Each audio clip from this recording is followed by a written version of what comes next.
ঈমান আনছি এই কথা বললেই শেষ? না না, তোমাদেরকে পরীক্ষা করা হবে না, অবশ্যই পরীক্ষা করা হবে। ওয়ালাকাদ ফাতান্নাল্লাযীনা মিন ক্বাবলিহিম ফালা ইয়া'লামান্নাল্লাহুল্লাযীনা সাদাকু ওয়া লা ইয়া'লামান্নাল কাযিবিন। তোমাদের পূর্বে যারা আসছিল তাদেরকে পরীক্ষা করা হয়েছে, এই জন্য পরীক্ষা করেছি যাতে করে আমি আল্লাহ জানতে পারি তোমাদের ভিতরে কে সত্যবাদী আর কে মিথ্যাবাদী হিসেবে আখিরাতে দাঁড়ায়। এই জন্য আমি পরীক্ষা করে নিয়েছি, আমি আখিরাতে যেন জানতে পারি কে সত্যবাদী আর কে মিথ্যাবাদী। সুতরাং কাউকেই ছাড়া হবে না, সবাই কি করবে? আখিরাতে হাজির হবে। সবাই হাজির হয়ে বলবেন, ইয়া রাসূলুল্লাহ, আমরা কি কিয়ামতে আল্লাহকে দেখতে পাবো? হাল নারা রাব্বানা, আমরা কি কিয়ামতে আল্লাহকে দেখতে পারবো? নবী বলেন, সূর্যের নিচে যদি মেঘ না থাকে তাহলে সূর্যকে দেখতে তোমাদের কি কোনো কষ্ট হয়? কয় না। চন্দ্রের নিচে যদি কোনো মেঘ না থাকে, কোনো মেঘ যদি না থাকে দেখতে কি কষ্ট হয়? কয় না। ঠিক একটা কথা মনে রাখো, আল্লাহ পাক রব্বুল আলামিন যেমনি ভাবে সূর্যের নিচে মেঘ না থাকলে সূর্যকে দেখা যায়, যেমনি ভাবে চাঁদের নিচে মেঘ না থাকলে চাঁদকে পুরাপুরি ভাবে দেখা যায়, কিয়ামতের দিন এইভাবে আল্লাহকে সরাসরি তোমরা দেখতে পাবে। সরাসরি আল্লাহকে তোমরা এইভাবে দেখতে পাবে। এরপরে লম্বা কথা আছে, আল্লাহ পাক এমন ভাবে আসবে, এমন ভাবে কাছে আসবে, প্রথমে আসবে চিনা যাবে না, পরে আসবে যে তুমি চিনতে পারো আকে ইয়ারিফুন, তুমি চিনতে পারো, এমন ভাবে আসবে। বিভিন্ন ভাবে আল্লাহ পাক রব্বুল আলামিন তোমাদেরকে কি করবে? দেখা দিবে। যার যেমন ঈমান তার সাথে ওইভাবে দেখা দিবে। আখিরাতে যে আমাদের হিসাব নিকাশ হবে, এটা বিশ্বাস হয়? বিশ্বাস হয়। আল্লাহ পাক রব্বুল আলামিন আখিরাতে কিয়ামতের দিন মিজানের পাল্লা দাঁড় করাবে। সূরাতুল আম্বিয়া আয়াত নম্বর 47, সেখানে আল্লাহ পাক রব্বুল আলামিন বলেন, ওয়ানাযু'ুল মাওয়াজিনাল কিসতা লিয়াউমিল কিয়ামাহ ফালা তুযলামু নাফসুন শাইআ ওয়া ইন কানা মিসকালা হাববাতিন মিন খারদালিন আতাইনা বিহা ওয়া কাফা বিনা হাসিবিন। কিয়ামতের দিন আল্লাহ পাক রব্বুল আলামিন মিজানের পাল্লা দাঁড় করাবেন এবং ওইখানে যে মাপ হবে, কারো উপর কোনো জুলুম করা হবে না। ওয়া ইন কানা মিসকালা হাববাতিন মিন খারদালিন, সেই দিন আল্লাহ পাক রব্বুল আলামিন যদি আপনার সরিষার কোনো পরিমাণ ছোট্ট, এর থেকে ছোট্ট যদি আমল থাকে, এর থেকে ছোট্ট যদি গুনাহ থাকে, সবকিছু আল্লাহ পাক হাজির করবেন। ওয়া কাফা বিনা হাসিবিন, আল্লাহ নিজেই হিসাব নেওয়ার জন্য যথেষ্ট, আর কারো প্রয়োজন হবে না। মিজানের পাল্লা এত বড় হবে যে আপনার দুনিয়াতে যে মিজান থাকে, যে পাল্লা আছে, আমরা যে ওজন করি, এটা 5 কেজি ধরে, 10 কেজি ধরে, একটা পরিমাণ আছে। কিন্তু আল্লাহ পাক রব্বুল আলামিন ওয়াকিমুল ওয়াজনা বিল কিসতি ওয়ালা তুকসিরুল মিজান, ওই দিন যে মিজান দাঁড় করাবেন, কায়েম করবেন, ওইটার যে মাপের যে যন্ত্র থাকবে, পাত্র থাকবে, এত বড় থাকবে। হাদিসে আসছে যে সারা দুনিয়া, 7 আসমান 7 জমিনকেও যদি ওর ভিতর উঠায় দেয়, ওটা ভরবে না, এত বড়। এই পাল্লা দেখে হযরত দাউদ আলাইহিস সালাতু ওয়াস সালাম বেহুশ হয়ে পড়ে গেলেন, বেহুশ হয়ে পড়ে গেলেন। কিছু সময় পরে আবার হুশ আসলেন। হুশ আসার পরে কিয়ামতের দিন এমন হবে যে দাউদ আলাইহিস সালাতু ওয়াস সালাম এই পাল্লা দেখবেন, দেখার পরে বেহুশ হয়ে পড়ে যাবেন, আবার হুশ হবে। তখন আল্লাহ পাক রব্বুল আলামিন জিজ্ঞাসা করবেন, কি ব্যাপার, তুমি বেহুশ হয়ে পড়লে কেন? তখন বলবে, ইয়ে আল্লাহ, এত বড় পাত্র যে সারা দুনিয়া দিলেও ভরে না, তাহলে এমন কোন মানুষ তো নাই যার আমল এমন, এইখানে আমল দিলে তো দেখাই যাবে না, সুতরাং পাল্লা তো ভরবে না, কোন মানুষ তো ওই পাল্লায় মাপ দিলে জান্নাতে যেতে পারবে না। এই চিন্তায় আমি বেহুশ হয়ে গেছি। আল্লাহ পাক রব্বুল আলামিন বললেন, এই চিন্তা তোমার নাই, এই চিন্তা তুমি করো না, কারণ হে দাউদ তুমি শুনে রাখো, আমার কোন বান্দা যদি একটা খেজুরের কিছু অংশ, একদম একটা খেজুরের টুকরা, পুরো খেজুর না, কিছু অংশ আল্লাহর রাস্তায় দান করে, আর সেই দান যদি আমার পছন্দ হয়ে যায়, এই কিঞ্চিত খেজুরের মাধ্যমে এই পাল্লা আমি ভরে দিব।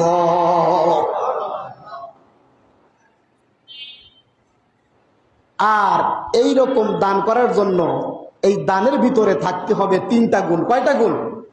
3টা গুণ থাকতে হবে দানকারীর ভিতরে।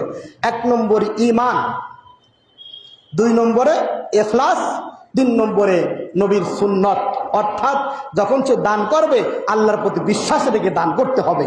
2 নম্বরে ইখলাস, অর্থাৎ সহিহ নিয়াত, যে একমাত্র আমি লিল্লাহ, আল্লাহর জন্যই দান করেছি।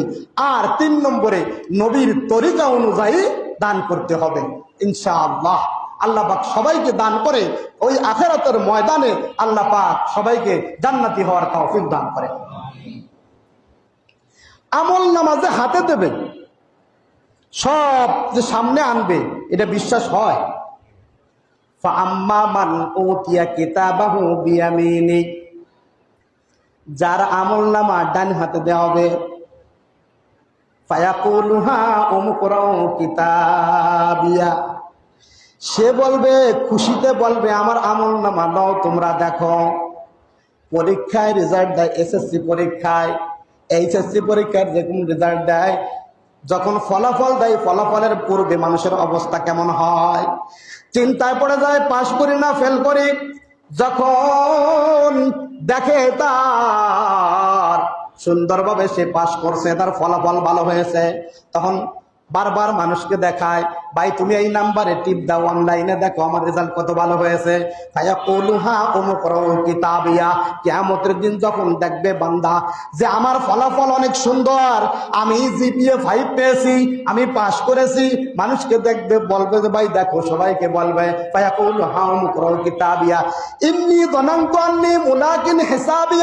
আমি বিশ্বাস করতাম, আমি হিসাবের উপরে বিশ্বাস রাখছি, আল্লাহর সাথে আমার মুলাকাত হবে, আল্লাহ আমার হিসাব নেবে, এ ব্যাপারে আমি বিশ্বাস করতাম। ইন্নী যালামতু আন্নী মুলাকিন হিসাবিয়া ফাহুয়া ফি ঈশাতির রাদিয়া ফি জান্নাতিন আলিয়া। কে থাকবে সুন্দর জায়গায়, তার সন্তুষ্টজনক জায়গায় থাকবে, সে উচ্চ স্থানে জান্নাতে বসবাস করতে থাকবে।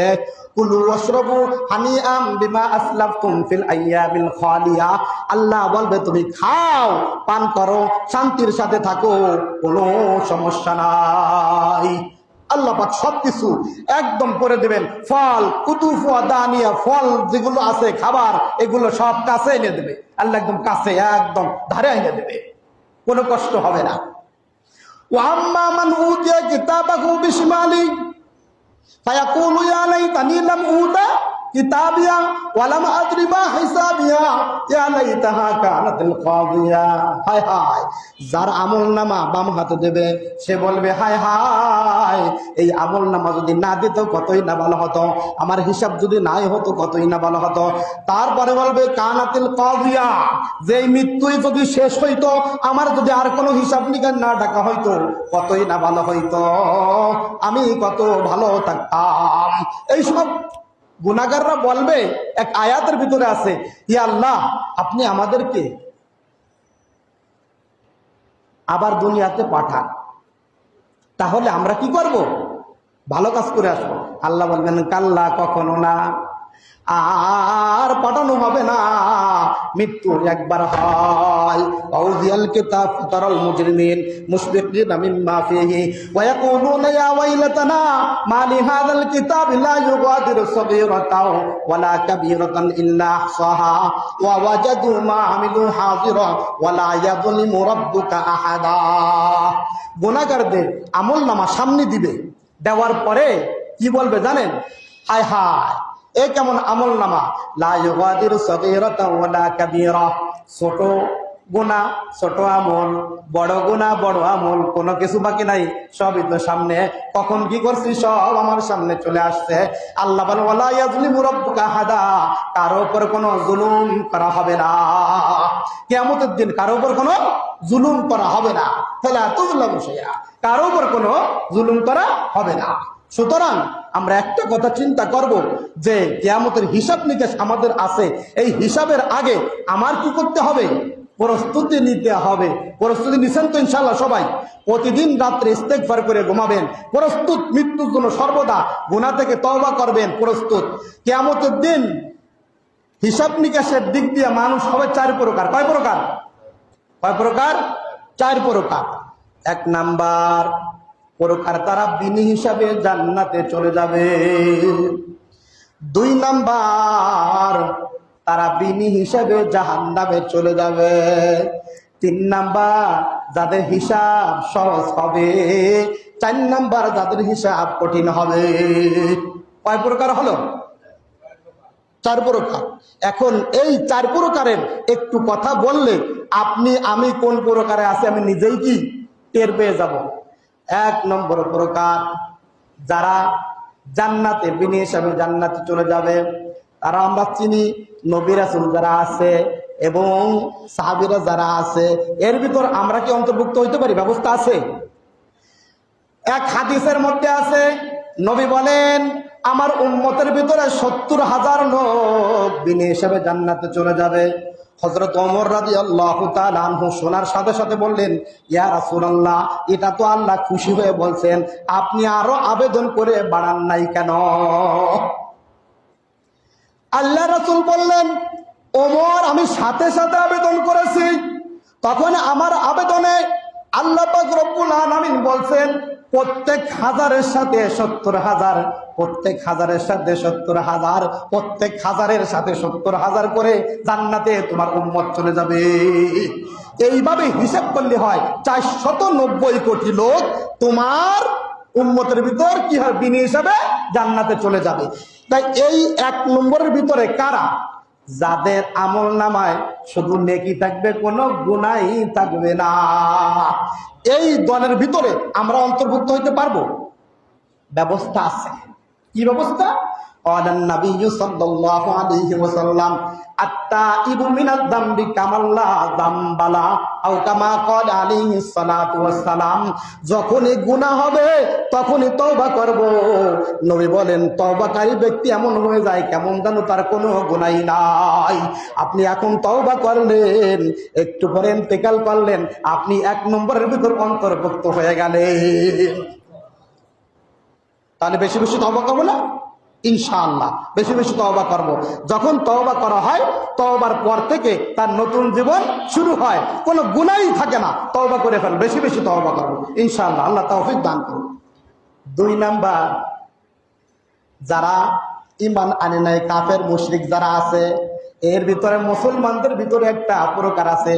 কোরআন আয়াত আছে, ওমাই ইয়ারতাদ মিনকুম আন দীনি, যারা মুরতাদ হয়ে যায়, যারা দিন পরিবর্তন করে ফেলায়। মান বাদদালা দীনা ফাকতুলু, নবী বলেন যারা দিন ইসলাম পরিবর্তন করে ওদেরকে কতল করে দাও। দুনিয়া থেকে লাভ কি? ইসলাম নাই, ওর থেকে তাহলে গুনাহ হবে, ও আগে চলে গেলেই ভালো। এর অর্থ কি? বলা কেন বলছেন? একজনে ওযু করতেছে, মুখ ধুইছে, হাত ধুইছে, মাথা মাসে করছে, পাও ধোয়ার আগে সে বায়ু ছেড়ে দিয়েছে, এখন এই ধোয়ার কোনো দাম নাই। ঠিক একজন মানুষ নামাজ পড়ছে, রোজা রাখছে, সেই জীবনে সে ঈমান হারা হইয়া মুরতাদ হয়ে গেছে, সে কি করবে? বিনি হিসাবে ওই রকম কাফের মুশরিকের সাথে জাহান্নামে চলে যাবে। প্রথম দল বিনি হিসাবে জান্নাতে, দ্বিতীয় দল বিনি হিসাবে জাহান্নামে। তৃতীয় দল, তাদের হিসাবকে আল্লাহ পাক রব্বুল আলামিন সহজ করবেন। সাহাবীরা জিজ্ঞেস করলেন, ইয়া রাসূলুল্লাহ, হিসাব সহজ কাকে বলে একটু বুঝান। আল্লাহ রাসূল বললেন, হিসাব সহজের অর্থ হলো যখন একজন মানুষ তার আমলনামা কিয়ামতের দিন আল্লাহ পাক রব্বুল আলামিন বলবেন যে, দেখবেন, দেখে বলবেন যে তোমার আমলও আছে আর গুনাহও আছে, এগুলো আমি দয়া করে যে গুনাহগুলো আছে আমি তোমাকে মাফ করে দিলাম। এইটা হলো হিসাব সহজ। কোনো মানুষ আমলের দ্বারা জান্নাতে যাইতে পারবে না। قال النبي صلى الله عليه وسلم من نوقش الحساب هلك أو كما قال عليه الصلاة والسلام যার হিসাব নেবেন আল্লাহ পাক পূর্ণভাবে যার হিসাব নেবেন তার ধ্বংস অনিবার্য যদি দয়া করে মাফ না করে দেয়। এই হাদিস শোনার পরে আয়েশা রাদিয়াল্লাহু তাআলা আনহা বললেন, ইয়া রাসূলুল্লাহ ওয়ালা আনতা, আপনিও তো পারবেন না? কয় না, আমিও পারবো না। যত সব বন্ধু আল্লাহ পাক আমাকে মাগফিরাতের চাদর দিয়ে ডেকে না নিবে, আমি রাসূলও কোনো অনুমতি পাবো না, আমি রাসূলও এক পা বাড়াতে পারবো না। আমাদের কি আমলের দ্বারা যাবো? তাহলে আমল করি কেন? আমল করি এই জন্য যাতে করে ওই দয়াটা পাই, যেই দয়ার মাধ্যমে আল্লাহ আমাদেরকে মাফ করে দেবেন। এই আমল করি এই জন্য, আহারে আমার বান্দা শীতের সময় উঠে নামাজ পড়তেছে, কোরআন তেলাওয়াত করতেছে, ওই দয়া আসবো অন্তরে, দয়া করে কবে যা মাফ করে দিলাম। এই তৃতীয় নম্বর লোক, তাদের ব্যাখ্যা একটু দিই। মানুষ গেছেন, তার আমল নামা সামনে আনবেন, এক পাশে রাখবে তার গুনাহ, এক পাশে রাখবে তার নেকি, আর মাঝখানে রাখবে দুনিয়ায় যা কিছু খেয়েছি এগুলো মাঝখানে রাখবে। তখন আল্লাহ বলবেন, দেখাবেন যে তুমি যত নেক আমল করছো একটা চোখের দামও তোমার নাই। যত নেক আমল করছো একটা চোখেরও মূল্য সমান নেক আমল করতে পারো নাই, এক গ্লাস পানির সমানও করো নাই। একটা আনার আমি তৈরি করছি, এই আনারের সমানও না। তুমি কত খাইছো, গরুর মাংস খাইছো, হাতের মাংস খাইছো, কত ভালো ভালো মাছ খাওয়াইছি, কত ভালো ভালো জিনিস তোমাকে আমি বক্ষণ করাইছি, কত ভালো ভালো কাপড় পরাইছি। সুতরাং তোমার এই নিয়ামতের বিনিময়ে কোনো আমলই নাই, তাও আমি কি করলাম, এই আমলের বিনিময়, এই নিয়ামতের বিনিময় আমল হিসেবে এই আমলগুলো এটা সমান করে এটা নিয়ে নিলাম। এখন বাকি থাকছে তোমার গুনাহ, বাকি থাকলো কি তোমার গুনাহ। তখন আল্লাহ বললেন, হিসাব সহজ অর্থ হলো বলবেন যে আমি দয়া করে তোমার গুনাহগুলো মাফ করে দিলাম। এইটা হলো হিসাব কি সহজ। এখন আসেন 3 নম্বরে, যাদের হিসাব কঠিন হবে তাদেরকে জিজ্ঞাসা করবেন, লিমা, কেন সুদ খাইছিলি, কেন ঘুষ খাইছিলি, কেন এইগুলা করছিলি, এইগুলা কেন করছিলি এটা বল। তখন বলবে কি, এগুলো আমরা করি নাই। কি বলবে? এগুলো আমরা করি নাই। আল্লাহ পাক রব্বুল আলামিন প্রমাণ দিতে থাকবেন, আল্লাহুম্মা নাফতিমু আলা আফওয়াহিহিম ওয়া তুকাল্লিমুনা আইদিহিম ওয়া তাশহাদু আরজুলুহুম বিমা কানু ইয়াকসিবুন। মুখ বন্ধ করে দিবেন, তখন হাতে কথা বলবে, হাতে বলবে আমাকে দিয়ে চুরি করাইছে, পায়ে বলবে আমাকে দিয়া হেঁটে হেঁটে সে জিনা করতে গেছে, চোখে বলবে আমাকে দিয়া চোখের জিনা করাইছে, হারাম জিনিস দেখাইছে। এইভাবে প্রমাণ দেবে। আবার প্রমাণ দিয়েছে, ইয়াউমাইযিন তুহাদ্দিসু আখবারাহা বিআন্না রাব্বাকা ওয়াহালাহা। যে জায়গায় দাঁড়া গুনাহ করছে ওই জায়গায় তার কথা বলে দেবে। শেষকালে আল্লাহ বলবে, ইন্না রাব্বাকা লাবিল মিরসাদ। আল্লাহ তীক্ষ্ণ নজরে তাকায়ছেন, কে কি করে সব দেখে। এইভাবে ওয়াকালু লিজুলুদিহিম লিমা শাহিদতুম আলাইনা, এই ত্বকগুলাই কথা বলবে, সব বলে দেবে কখন কোন গুনাহ কি দ্বারা করছে।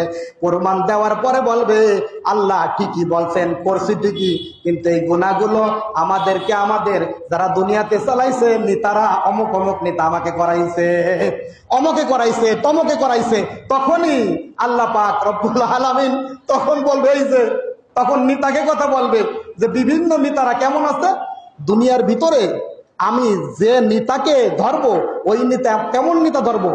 আমাকে যে নেতা নামাজের কথা বলে, নামাজের দিক চালায়, মসজিদের কথা বলে, ওই নেতার কথা শুনবো। আমি আমার নেতার কথা তত সময় শুনবো যত সব নেতা আল্লাহ আল্লাহ রাসূল অনুযায়ী কথা বলে। আমি আমার নেতার কথা তত সময় শুনবো যত সময় পর্যন্ত কোরআনের নিয়ম অনুযায়ী সে চলে। আমার নেতার কথা আমি শুনবো না যখন সে আল্লাহর হুকুমের বাইরে কাজ করে। ক্বালান নবী সাল্লাল্লাহু আলাইহি ওয়াসাল্লাম, লা তাআতা লিমাখলুকিন ফি মাসিয়াতিল খালিক, আও কামা ক্বালা আলাইহিস সালাতু ওয়াস সালাম। আল্লাহর সাথে নাফরমানি করে কোন মাখলুকের অনুসরণ করা যাবে না। খেয়াল থাকবে, ইনশাআল্লাহ আমরা কখনো আল্লাহর সাথে নাফরমানি করে কোন মাখলুকের কথা শুনবো না। তাহলে কিয়ামতের দিন যে হিসাব হবে এ ব্যাপারে ব্রেনে আসছে। আমি বলছিলাম না, সূরাতুল আম্বিয়ার 47 নম্বর আয়াতে, এই আয়াতের একটা ঘটনা আছে। এই আয়াতে বলছে না, ওয়ানাযুল মাওয়াজিনুল কিসতা লিয়াউমিল কিয়ামাতি ফালা তুযলামু নাফসুন শাইআ। যে কিয়ামতের দিন আমি দাড়ি পাল্লা দাঁড় করাবো, কারো উপর কোনো জুলুম হবে না, ছোট আমল আমি কি করব, এক জায়গায় করব, এবং আমি হিসাব নেওয়ার জন্য যথেষ্ট। এই আয়াতের একটা ঘটনা আছে। এক সাহাবী এসে বলতেছেন, আইসা বললে, ইয়া রাসূলুল্লাহ, আমার দুইটা গোলাম আছে, এই গোলাম দুটা কাজের ভিতরে চুরি করে, আমি তাদেরকে মাঝে মধ্যে প্রহার করি, মাঝে মধ্যে আমি তাদেরকে কটু কথা শোনাই, গালমন্দ করি। তখন বলতেছেন যে আমার ভিতরে এবং এই খাদেমদের ভিতরে, অর্থাৎ এই গোলামদের ভিতরে বিচার কিয়ামতের দিন কিভাবে হবে, কিভাবে আমার বিচার হবে কিয়ামতের দিন। তখন নবী বলতেছেন, তুমি কি ওয়ানাজাউল মাওয়াজিনাল কিসতা লিয়াউমিল কিয়ামাতি ফালা তুযলামু নাফসুন শাইআ ওয়া ইন কানা মিসকালা হাববাতিন মিন খারদালিন আতাইনা বিহা ওয়া কাফা বিনা হাসিবিন। তুমি কি এই আয়াত শোনো নাই? তুমি কি আয়াত শোনো নাই? কি বলতেছেন? নবী বুঝাইতেছেন, তুমি খেয়াল করে শোনো, তুমি যে তাদেরকে প্রহার করো আর তাদেরকে গালমন্দ করো, আর তারা যে কাজের মধ্যে চুরি করে, মিথ্যা কথা বলে, এই দুইটা যদি সমান হয় এটা তো ভিন্ন কথা, তাহলে কোনো সমস্যা নাই। কিন্তু দেখা যায় তোমার প্রহারের পরিমাণ যদি তাদের চুরি করা কাজ, মিথ্যা কথা বলার থেকে যদি প্রহারের পরিমাণ যদি বেশি হয়, তাহলে আল্লাহ তোমার কাছ থেকে এটা হিসাব নিবে এবং আল্লাহ তোমার কাছ থেকে এটা আদায় করে নিবে। তখন ওই লোক চিন্তা করতেছে, আমি তো সমান পরিহার করে তো কাজ করতে পারবো না। তখন রাসূল বলতেছেন, তোমার এই কাজ, তোমার প্রহার করা আর তোমার যে গালমন্দ করা, এটা এক পাল্লায় উঠাই দেওয়া হবে, মিজানের পাল্লায়। আর তারা যে কারচুপি করছে আর মিথ্যা বলছে, এটা আর এক পাল্লায় দেওয়া হবে। দেখবে যে কোনটা বেশ কম। যদি দেখে তোমার গালমন্দ করা বেশি হয়েছে, আল্লাহ সেইটার হিসাব তোমার কাছ থেকে নেবে। তখন সে গোপনে যে কি করতেছে, কান্নাকাটি করতেছে, কান্নাকাটি শুরু করতেছে আর বলতেছে, তাদেরকে আজাদ করা ছাড়া এই গুনাহ থেকে বাঁচার আমার কোনো উপায় নাই। কিয়ামতের দিন যে মিজান দাঁড় করাবে, এই মিজানের ভিতর সব কিছু চলে আসবে, কে সফল আর কে বিফল এই পাল্লাই বলতে থাকবে। কিতাবের ভিতর আছে, এই পাল্লাই বলতে থাকবে যে অমুক সফল, অমুক বিফল। আবার আছে এক ফেরেশতাই বলতে থাকবে যে অমুক আজ সফল হয়েছে, অমুক ব্যক্তি আজ বিফল হয়ে গেছে, ক্ষতিগ্রস্ত হয়েছে, এইভাবে বলবে। অর্থাৎ যে পাস করবে সে সফল, যে ফেল করবে